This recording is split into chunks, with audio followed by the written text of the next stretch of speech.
অনেক দিন পর বেশ লাগছে বন ভ্রমণ। মাঝে মাঝে কাজের ফাঁকে এইসব জায়গায় এলে মন খুব ভালো লাগে।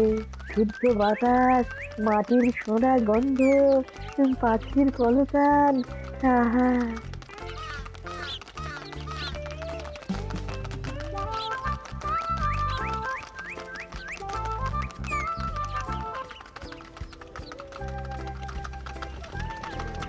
মহারাজের রথ থামছে।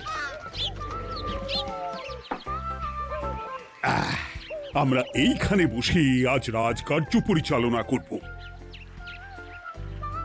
মন্ত্রী, তুমি ঝটপট এখানে বসার বন্দোবস্ত করে দাও। আমি এক্ষুনি ব্যবস্থা করে দিচ্ছি মহারাজ। এই এখানেই আমাদের বসার জন্য ছাউনি করে দাও। এক্ষুনি করে দিচ্ছি মন্ত্রী মশাই। এরা বসার জায়গাটা করে দিক, ততক্ষণ আমরা একটু হেঁটে আসি।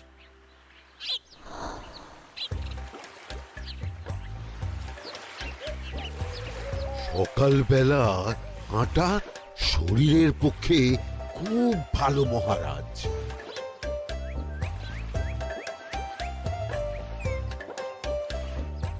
আগেকার দিনে রাজা মহারাজরা এই সব বনে মৃগয়া করতে আসতেন।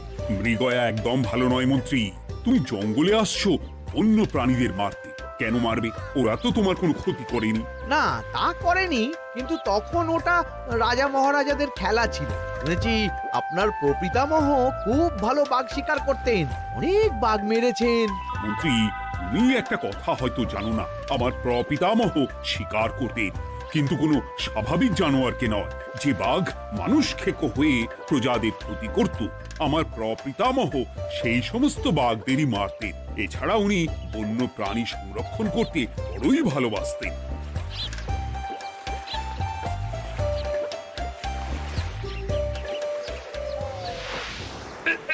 উফ, এটা আবার কি? এই এটা আবার কোথা থেকে উড়ে এলো? কোথাও তো ঝড় হাওয়া কিছুই নেই।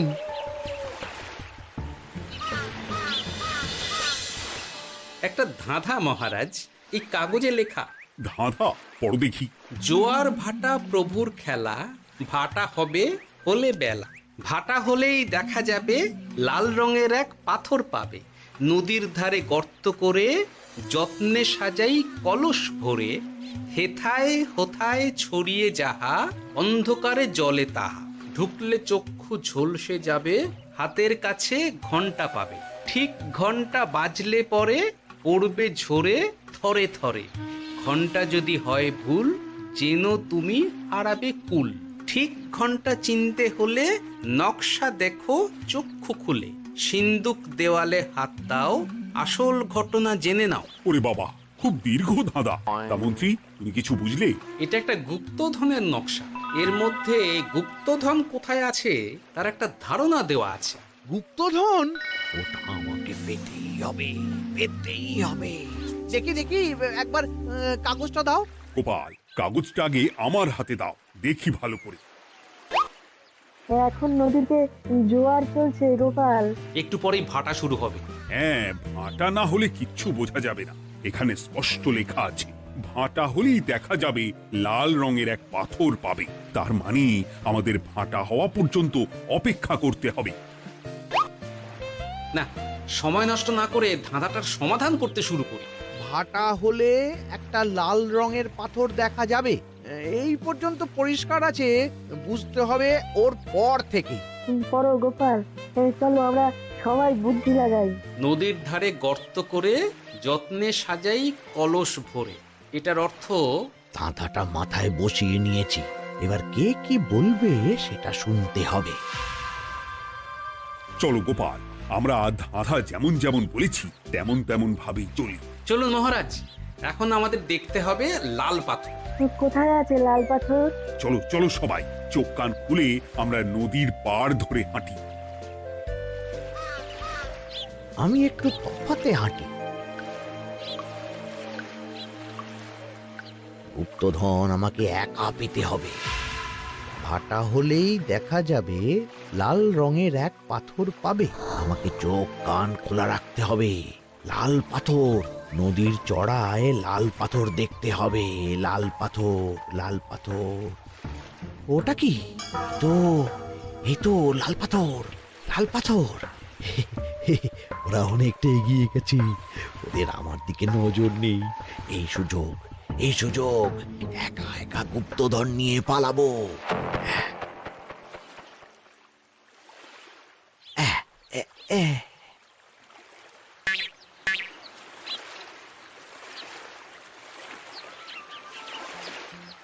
কি গো, আমরা তো হেঁটেই চলেছি, লাল পাথর তো কই দেখতে পাচ্ছি না। আরেকটু হাঁটতে হবে মহারাজ, গুপ্তধন বলে কথা, ওকে আর সহজে ধরা দেয়? সেটা অবশ্য সঠিক কথা। আচ্ছা, আমরা সবাই তো আসছি হেঁটে হেঁটে, মন্ত্রী মশাই গেলেন কোথায়? ও কি যে ঘটে! সত্যি তো, মন্ত্রী কোথায়? ও সেনাপতি, মন্ত্রীকে দেখেছো? কই, না তো মহারাজ। তাহলে কোথায় গেলেন মন্ত্রী মশাই? এই জঙ্গলে বাঘ ভাল্লুক আছে, শেষে কিনা বাঘে নিল। হায় হায় হায়, মন্ত্রী গিন্নির কাছে আমি কি মুখ দেখাবো? হুম, বাঘ ভাল্লুকের পেটে যাবার লোক তো মন্ত্রী মশাই নন। ও গোপাল, কি ভাবছো? কিছু তো একটা বলো। এখন আমাদের মন্ত্রী মশাইকেই খুঁজতে হবে। তবে মন্ত্রী মশাই বাঘ ভাল্লুকের পেটে যায়নি। তুমি নিশ্চিত হচ্ছ কি করে? অত পেঁচালো মানুষকে বাঘ ভাল্লুক গন্ধ শুকেই ছেড়ে দেবে, হজম করতে পারবে না। না না না, এখন রসিকতা করার সময় নয়, আমাদের মন্ত্রীকে খুঁজে বার করতেই হবে। কোথায় গেল মন্ত্রী? চলো চলো, গুপ্তধন মাথায় থাক, চলো মন্ত্রীকে খুঁজি। আহ, মন্ত্রী কোথায় গেল কে জানে। একবার পুরো ধাঁধাটা ঝালিয়ে নি। ভাটা হলেই দেখা যাবে লাল রঙের এক পাথর পাবে। ভাটা হয়েছে, লাল রঙের পাথরের মাথায় চাপ দিয়ে গুহার মুখও খুলেছি। এবার এবার নদীর ধারে গর্ত করে যত্নে সাজাই কলস ভরে। এটাই তো ঠিক বুঝতে পারছি না।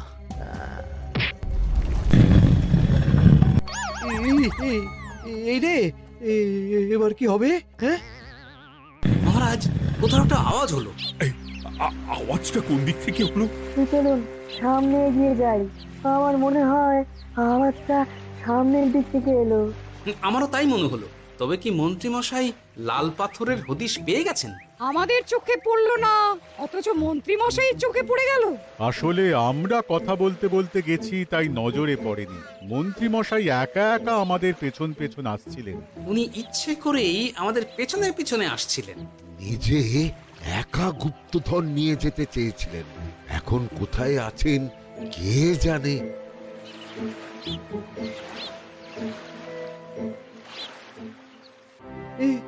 অন্ধকারে কিছু দেখতে পাচ্ছি না তো।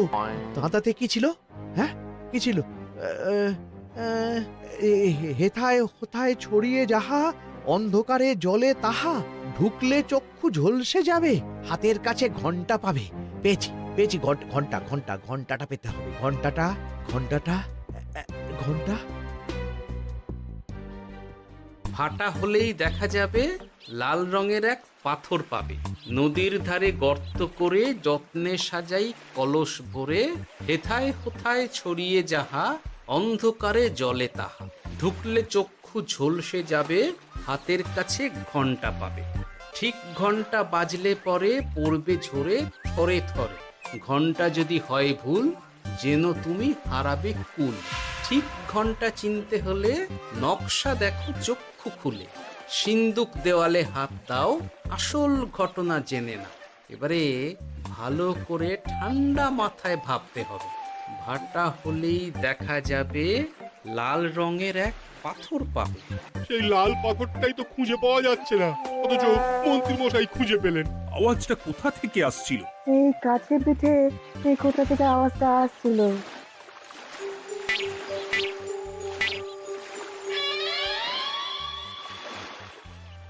এই তো, এটাই মনে হয় সেই লাল পাথর। একটু নাড়িয়ে চাড়িয়ে দেখি তো কিছু হয় কিনা।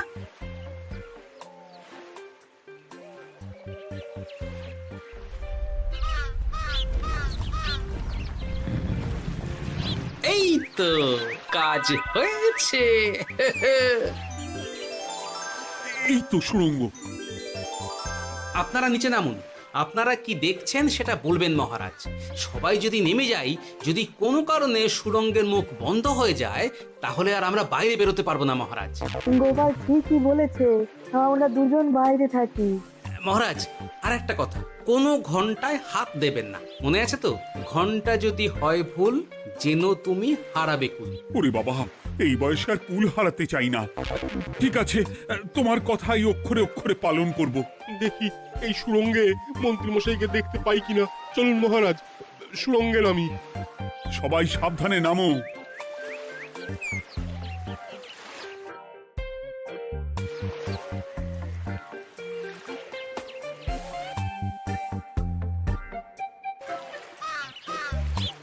মহারাজ, ওখানে কি কি দেখতে পাচ্ছেন?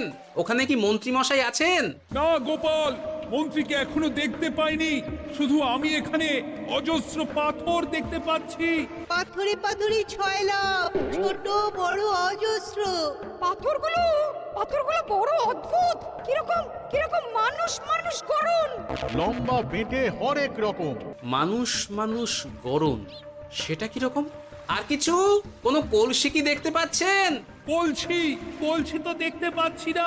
মহারাজ, কলসি থাকতেই হবে, কারণ ধাঁধায় লেখা আছে নদীর ধারে যত্ন করে যত্নে সাজাই কলস ভরে।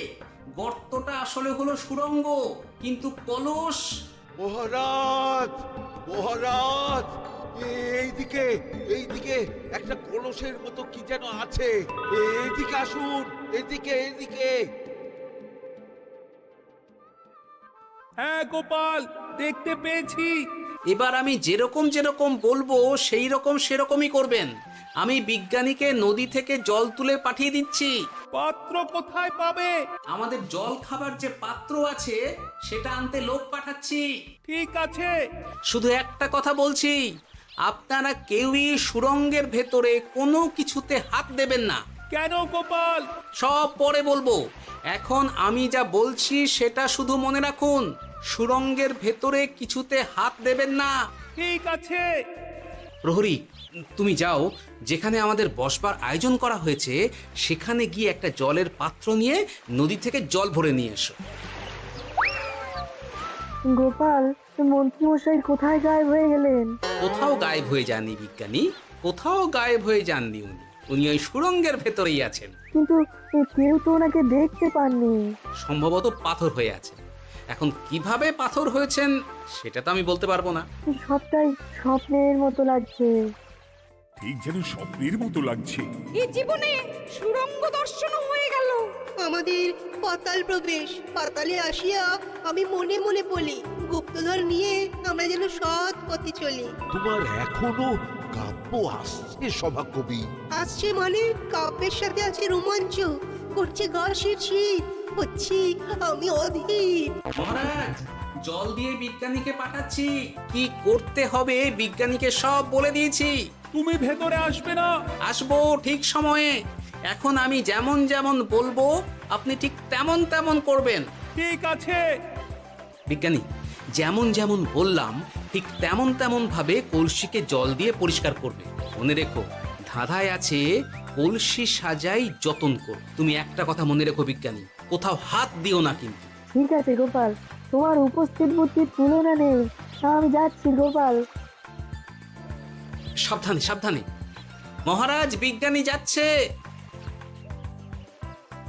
সাবধানে নামো, সাবধানে। মহারাজ, এই কলসিটা কোথায়? ওই তো, একটু সাবধানে যাও।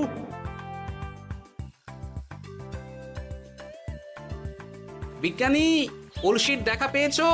পেয়েছি পেয়েছি পেয়েছি। এবারে কলসিটাকে ভালো করে জল দিয়ে ধুয়ে দাও। কলসির আলোয় সুড়ঙ্গ আলোকিত গোপাল। এরপর কি? ভালো করে দেখুন মহারাজ, কোথাও ঘন্টা দেখতে পাচ্ছেন কিনা।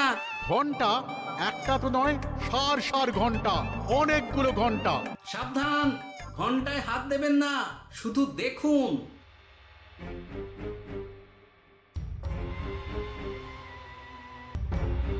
মহারাজ, আমরা গুপ্তধনের খুব কাছে চলে এসেছি। তাই নাকি? কি মজা, কি মজা! এবার খাবো ক্ষীরের গজা। আহ, সভাকবি চুপ করো। এখনো আমরা গুপ্তধন পাইনি। বাবার মুখে দাঁড়িয়ে সবগুলো তারা আঁকা। বিজ্ঞানী, কোনো ঘন্টায় চাঁদের নকশা করা আছে কি? একটু দেখে বলো না। আমি আতস কাজ নিয়েই দেখছি, সব ঘন্টাতেই তারা আঁকা। খবরদার, কোনো ঘন্টাকেই ছোঁবে না। ঠিক আছে, কোনো কিছু না ছুঁয়ে আমি দেখছি। পেয়েছি গোপাল, চাঁদ আঁকার ঘন্টা পেয়েছি। ওই ঘন্টাটা বাজাও, বাজাও।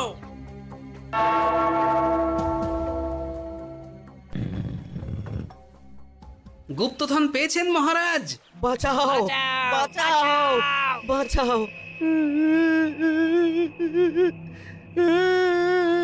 বাঁচান মহারাজ, বাঁচান বিজ্ঞানী, মহারাজ, মন্ত্রীর গলা পাচ্ছ না? মহারাজ, আমি পাথর হয়ে আছি, আমাকে মানুষ করুন মহারাজ। তুমি তো মানুষই ছিলে, হঠাৎ করে পাথর হলি কেন? মহারাজ, গুপ্তধন পেয়েছেন? পেয়েছি, তার সাথে মন্ত্রীকেও পেয়েছি। মন্ত্রী এইখানে কোথাও পাথর হয়ে দাঁড়িয়ে আছে। দাঁড়ান মহারাজ, এবার আসছি। সাবধানে এসো। আমি ভেতরে যাচ্ছি, বুঝলে? যদি কোনো কারণে দেখো পাথরটা গুহার মুখটা আটকে দিয়েছে, অমনি তোমাদের কাজ হলো পাথরটাকে ছুঁয়ে ফেলা, বুঝলে? ঠিক আছে গোপাল দাদা। আমার মনে হয় বিপদ আর কিছু ঘটবে না, তবুও সাবধানের তো মান নেই। ঠিক আছে, তুমি নিশ্চিন্তে ভেতরে যাও। বাঁচাও, আমাদের বাঁচাও, আমাদের সবাইকে মানুষ করুন। আমাকে মানুষ করুন মহারাজ। আপনাকে তো মানুষ করা হবে মন্ত্রী মশাই। আগে বলুন, আপনি পাথর হলেন কি করে?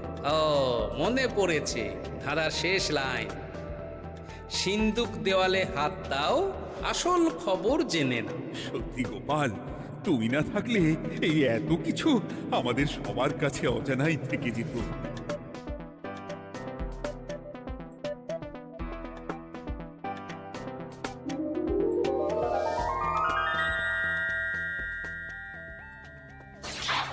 ধন্যবাদ আমাকে মুক্ত করার জন্য। আপনি কে? আমি যক্ষ। আমাকে এই ধন সম্পত্তি পাহারা দেওয়ার জন্য এক ডাকাত দলের সর্দার যক্ষ করে রেখেছিল। আমি 100 বছর ধরে এইখানে যক্ষ হয়ে আছি। আমি তোমার জন্য মুক্ত হলাম গোপাল। এই সম্পত্তি তোমার গোপাল। সম্পত্তি নিয়ে আমি কি করব? আমি এই সব সম্পত্তি মহারাজকে দান করলাম, রাজ্যের অনেক কাজ হবে। তুমি ধন্য গোপাল, তুমি ধন্য। এবার আমার যাবার সময় এসেছে, আমাকে যেতে হবে। যাবার আগে এই পাথরগুলোকে মানুষ করে যান। এরা সব লোভী। আমি আমার সীমিত ক্ষমতায় এই গুপ্তধনের ধাঁধাকে এখানে যারাই ভ্রমণ করতে আসে তাদের হাতে তুলে দিই, কিন্তু কেউ এই ধাঁধার সমাধান করতে পারে না। সবার মনে লোভ কাজ করে, এই লোভ এদেরকে পাথর করে রেখেছে। পাথর হলো কি করে? একটা মানুষ এসে বুক ভরা লোভ নিয়ে আধা পুরো না জেনে পাথরে হাত দিলেই সে পাথর হয়ে যাবে। আমাদের ভুল হয়েছে, আর লোভ করব না, আমাদের বাঁচাও। আমাকে মুক্ত করে দিন, আমার খুব ভুল হয়েছে মহারাজ, মুক্ত করে দিন আমায়। তুমি এখানে আগে এসেছিলে, তাই তো আগে এসে ভাবলে নিজেই একা একা গুপ্তধনকে হরপ করে দেবে। এদিকে তোমাকে না দেখতে পেয়ে আমাদের কত চিন্তা হচ্ছিল। যারা লোভী তারা কারো কথা ভাবে না, শুধু নিজের কথা ভাবে। আমাকে আর একটা সুযোগ দিন, আমি আর লোভ করব না মহারাজ। তোমার কথার কোনো দামই নেই। না মহারাজ, আমাকে আর একটা সুযোগ দিয়ে দেখুন, আমি আর লোভ করব না, আমাকে মানুষ করুন মহারাজ। আমাদের সবাইকে মানুষ করুন, দয়া করে মানুষ করুন। যক্ষরাজ, এদের আপনি ক্ষমা করে দিন। ঠিক আছে, তোমাদের আবার মানুষ করে দিচ্ছি।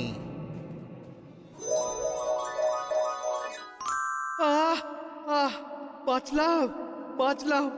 এই রকম বারবার বাঁচা যাবে না, কিন্তু এবার সাপ ব্যাং যাই হবে না কেন ওইভাবেই থাকতে হবে, এই আমি বলে দিলাম। এবার আমার মুক্তি।